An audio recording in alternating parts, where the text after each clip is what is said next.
நடிகை ரம்யா கிருஷ்ணன் வாழ்க்கை பயணம். ஒரு நடிகை 5 வருடங்கள் சினிமாவில் இருப்பதே பெரிய விஷயமாக இருக்கக்கூடிய நிலையில் சுமார் 40 வருடங்களாக ஒரு நடிகை சினிமாவில் ஜொலித்து கொண்டே இருக்கிறார் என்றால் அது மிகுந்த ஆச்சரியமாகத்தான் இருக்கிறது.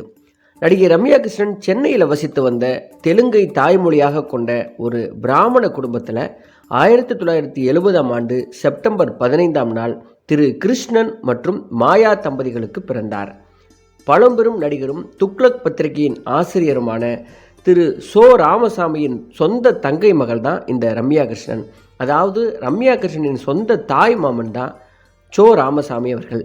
தன் சிறு வயது முதலே பரதநாட்டியம், குச்சிப்புடி என்று பலவிதமான நடன கலைகளை கற்று தேர்ந்த இவர் ஏராளமான மேடைகளில் அரங்கேற்றமும் செய்தார். இவரது பரதநாட்டிய அரங்கேற்ற நிகழ்ச்சியின் புகைப்படங்கள் செய்தித்தாள்களில் வந்ததால் பாரத ராஜா போன்ற பல இயக்குநர்களின் கதாநாயகி தேர்வுகளில் இவர் கலந்து கொண்டார். ரம்யா கிருஷ்ணன் நடிக்க ஆசைப்படுவதை அவரது தாய் மாமாவான திரு சோ ராமசாமிக்கு பிடிக்கவில்லை என்பதால் அவரிடமிருந்து சில காலம் இவர் விலகியே இருந்திருக்கிறார்.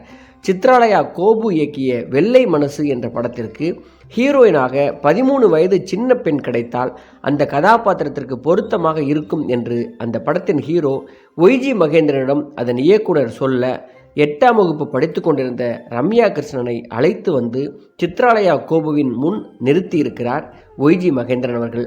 இந்த பொண்ணு அந்த கேரக்டருக்கு சரியாக இருக்கும்னு தோணுது, நீங்கள் பார்த்துக்கோங்க சார் என்று ஒய்ஜி மகேந்திரன் சொல்ல அந்த பெண்ணை பார்த்தார் கோபு. இந்த பொண்ணு உங்களுக்கு நல்லா தெரிஞ்ச குடும்பத்தை சேர்ந்த பொண்ணு தான், எங்கே கண்டுபிடிங்க பார்க்கலாம் என்று ஒய்ஜி மகேந்திரன் பீடிகையும் போட்டிருக்கிறார். இன்னும் உற்று பார்த்திருக்கிறார் கோபு. ஆனால் அவரால் கண்டுபிடிக்க முடியவில்லையா.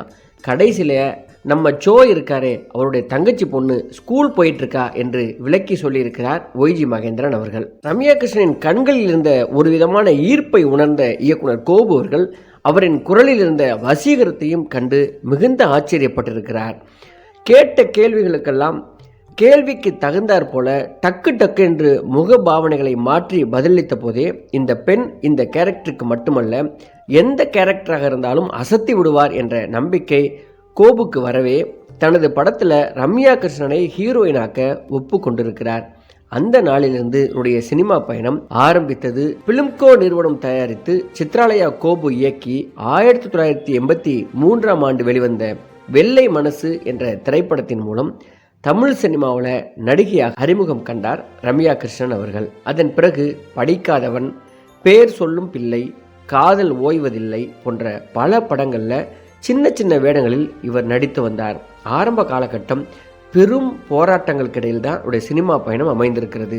நடிக்க வந்து 8 ஆண்டுகள் ஆகியும் பெரிய வெற்றிகள் எதுவும் கிடைக்காமல் இன்னும் சிறு சிறு வேடங்களில் மட்டுமே நடித்து வந்ததால் மன வருத்தத்துடன் இருந்த இவர் வேகமான கவர்ச்சி பாடல்கள் ஒன்றுக்கு குத்தாட்டம் போட அழைத்திருக்கிறார்கள்.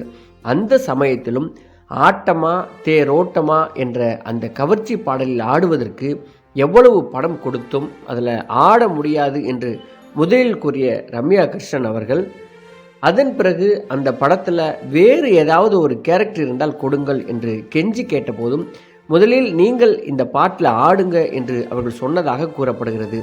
சந்தன கடத்தல் வீரப்பனின் வாழ்க்கையை அடிப்படையாக வைத்து எடுக்கப்பட்ட நடிகர் விஜயகாந்தின் 100வது படமான கேப்டன் பிரபாகரன் என்ற படத்தில் ஒரே ஒரு பாடலுக்கு நடனமாடி இவர் மிகுந்த புகழ் பெற்றார். இன்றைக்கு ஒரே ஒரு பாடலுக்கு நடனமாடுவது என்பது ஸ்டைலாகவே இருக்கும் நிலையில இதையெல்லாம் அந்த காலத்திலேயே தொடங்கி வைத்தவர் ரம்யா கிருஷ்ணன் என்றே நம்ம சொல்லலாம். ஆட்டமா தேரோட்டமா என்ற அந்த பாடல் கோவில்கள், கல்யாண மண்டபங்கள், பாட்டு கச்சேரிகள் என 8 திக்கிலும் ஒலிக்க ஆரம்பித்தது.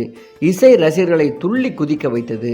ரம்யா கிருஷ்ணனின் புகழும் பரவ ஆரம்பித்தது. ரம்யா கிருஷ்ணன் அந்த பாடலில் ஆட முடியாது என்று சொன்ன நேரத்தில் அவருக்கு மாற்றாக நடிகை சரண்யா பொன்வண்ணனை அந்த பாடலுக்கு ஆட வைக்கலாம் என்று அந்த படக்குழுவினர் நினைத்திருந்ததாகவும் சொல்லப்படுகிறது. இந்த நிலையில தான் 1995ஆம் ஆண்டு வெளிவந்த அம்மன் என்ற படத்தில் நிஜ அம்மனாகவே தோன்றி தனது சினிமா ரசிகர்களுக்கு தெய்வீக காட்சி கொடுத்தார் ரம்யா கிருஷ்ணன்.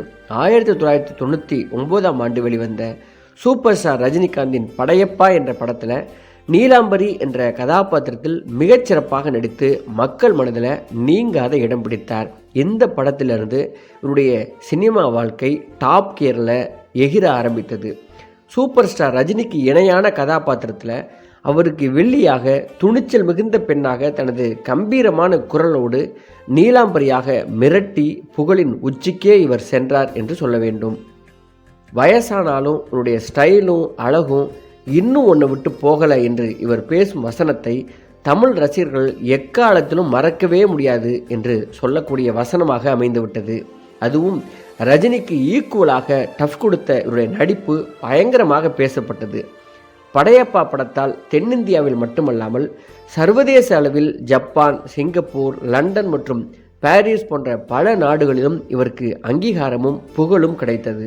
படையப்பா படத்திற்காக 1999ஆம் ஆண்டின் சிறந்த நடிகைக்கான தமிழக அரசின் விருதையும் ஃபிலிம்ஃபேர் விருதையும் இவர் வென்றார்.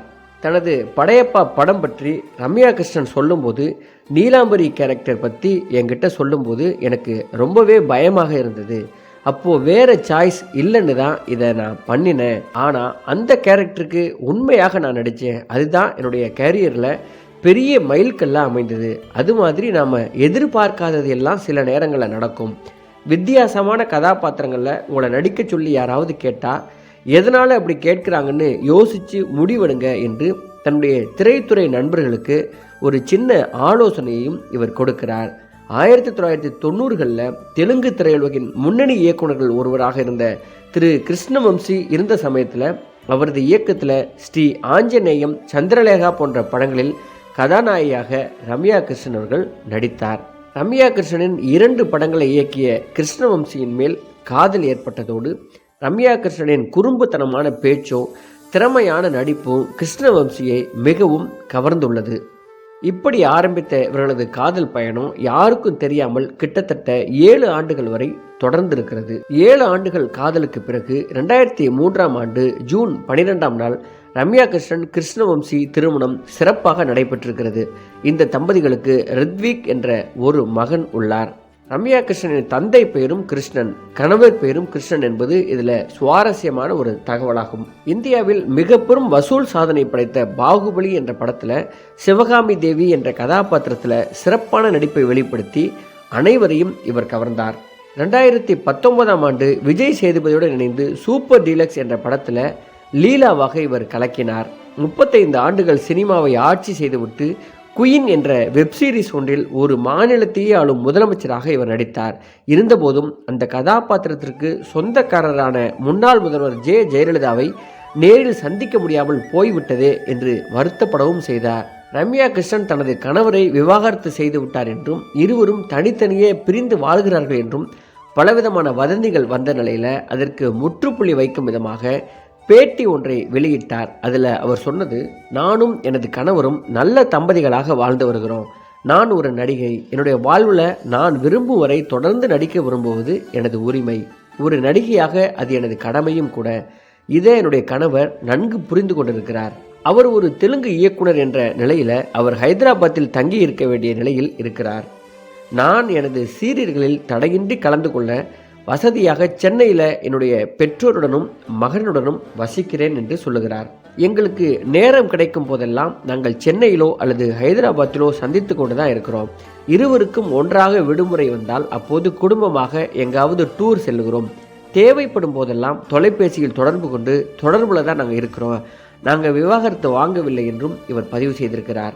இப்போது நானும் என் கணவரும் மரத்தை சுற்றி டூயட் பாடி டான்ஸ் ஆடும் வயதில் இல்லை. எங்கள் இருவருக்கும் எதிர்கால கடமைகள் இருக்கின்றன. அதற்காக நாங்கள் அதிகமாக உழைத்து கொண்டிருக்கிறோம். எங்கள் இருவரிடையே நல்ல புரிதல் இருக்கிறது. நாங்கள் இருவருமே ஒருவரது வேலையை மற்றவர் புரிந்து கொண்டு மனமுவந்து விட்டு கொடுத்து ஒற்றுமையாக வாழ்ந்து வருகிறோம். எங்களது திருமண வாழ்க்கை முறிந்து விட்டது என்பதெல்லாம் வதந்தி என்று கூறியிருக்கிறார். 1985ஆம் ஆண்டு வெளியான பார்த்த ஞாபகம் இல்லையோ என்ற படத்தின் ஒத்திகை நடிகர் நாகேஷின் வீட்டில் நடந்திருக்கிறது. அப்போது நாகேஷின் இளைய மகனுடன் KS ரவிக்குமார் பொம்மை துப்பாக்கி ஒன்றில் ஈயத்தால் செய்த புல்லட்டை கொண்டு குறிவைத்து சுட்டு கொண்டு இருந்திருக்கிறார். அப்போது கொண்டு சும்மா இல்லாத ரம்யா கிருஷ்ணன் தாயார் தனது கையை சரியாக குறிவைத்து சுடும்படி KS ரவிக்குமாரிடம் கூறினாராம். KS ரவிக்குமாரும் அந்த துப்பாக்கியால் சுட குறி ரம்யா கிருஷ்ணனின் அம்மாவின் தோள்பட்டையில் சுட்டிருக்கிறது. இதை பார்த்து பதறிப்போன KS ரவிக்குமார் உடனடியாக அவரை மருத்துவமனையில் அனுமதித்திருக்கிறார். ஆழமாக பாய்ந்த அந்த புல்லட்டை மருத்துவர்கள் அறுவை சிகிச்சை செய்து வெளியே எடுத்திருக்கிறார்கள். அதன் பிறகு அவர் நலமாகி இருக்கிறார். பஞ்சதந்திரம் மேகி, படையப்பா நீலாம்பரி, பாகுபலி சிவகாமி தேவி, சூப்பர் டிலக்ஸ் லீலா என்று விதவிதமாக நடித்து வரும் இவரிடம் ஒவ்வொரு கதாபாத்திரத்தையும் எப்படி தேர்ந்தெடுப்பீர்கள் என்று கேட்டபோது, ஒரு கதையை கேட்கும்போது என் மனசுல ஏதாவது ஃபீல் ஆச்சுன்னா உடனே நான் ஓகே சொல்லிடுவேன். சில நேரங்களில் பணத்துக்காக மனசு ஓகேன்னு சொல்லும். இந்த மாதிரி வெவ்வேறு காரணங்களை வச்சு தான் நான் தேர்ந்தெடுக்கிறேன் என்று வெளிப்படையாகவே இவர் கூறியிருக்கிறார். எனக்கு ஓவரா வேலை செய்ய பிடிக்காது. என்னுடைய பர்சனல் நேரம் நிச்சயம் எனக்கானது. அதை கணக்குப்படி தான் மற்ற வேலைகளை அமைச்சுக்குவேன். நம்ம வருத்தப்படுத்திக்கிட்டு வேலை செய்தால் மனசார வேலை செய்ய முடியாது என்றும் இவர் சொல்லியிருக்கிறார். எனக்கான நேரத்தை எடுத்துக்கிட்டாதான் அமைதியான மனநிலை எனக்கு கிடைக்கும். நிம்மதியாகவும் நடிக்க முடியும். குடும்பத்துக்கு தேவையான நேரத்தை செலவு பண்ணுகிறேன். ஒரேடியாக குடும்பம்னோ வேலையினோ இல்லாமல் 50-50ன்னு சரியாக பேலன்ஸ் பண்ணிக்கிட்டு என்னுடைய வாழ்க்கையை வாழ்ந்துக்கிட்டு இருக்கு. கதாநாயகியாக, தெய்வ பக்தி மிக்கவராக, கவர்ச்சி கன்னியாக, வில்லியாக, ஒரு பாடலுக்கு ஆடக்கூடிய நடிகையாக என்று அனைத்து கதாபாத்திரத்திலும் நடித்துள்ள இவர் ஒரு படத்தின் கதாபாத்திரத்திற்கு என்ன வேண்டுமோ அதை சரியாக கொடுக்கக்கூடியவர் என்றே சொல்லலாம். காசை வாங்கி கொண்டு இப்படி நடிக்க மாட்டேன், அப்படி நடிக்க மாட்டேன் அப்படின்னு சொல்லாமல் ஒரு படத்தின் காட்சிக்கு என்ன தேவையோ அதை கொடுத்து அந்த படத்தை முழுமையாக்கும் இவரின் பணி. இவரை போன்று நடிக்கக்கூடிய நடிகைகள் தொழிலுக்கு ஏற்ப அவர்கள் கேட்கிறபடி நம்ம நடந்து கொண்டா இந்த தொழிலை நம்ம நீடித்து நிற்கலாம் அப்படின்னு சொல்லுகிறார். கடந்த 40 ஆண்டுகளில் சுமார் 200க்கும் மேற்பட்ட படங்களில் பலவிதமான தொலைக்காட்சி தொடர்களிலும் தொலைக்காட்சி நிகழ்ச்சிகளிலும் நடித்து சிறந்த நடிகைக்கான 4 ஃபிலிம்ஃபேர் விருது, 3 நந்தி விருது, ஒரு தமிழ்நாடு அரசு விருது போன்ற ஏராளமான விருதுகளை இவர் வென்றிருக்கிறார். நடிகை ரம்யா கிருஷ்ணன் அவர்கள் கமலஹாசன், ரஜினிகாந்த், சரத்குமார், பிரபு, அமிதாப் பச்சன், அக்னேனி நாகார்ஜுனா, ஜெகபதி பாபு, சிரஞ்சீவி போன்ற பல முன்னணி நடிகர்களுடன் தமிழ், தெலுங்கு, மலையாளம், கன்னடம், இந்தி போன்ற பல்வேறு மொழிகளில் நடித்திருக்கிறார். தமிழில் ஏறக்குறைய 40 ஆண்டுகளாக நிலைத்து இருக்கக்கூடிய நடிகை ரம்யா கிருஷ்ணன் உடைய வாழ்க்கை பயணம் இதுவே. நன்றி, வணக்கம்.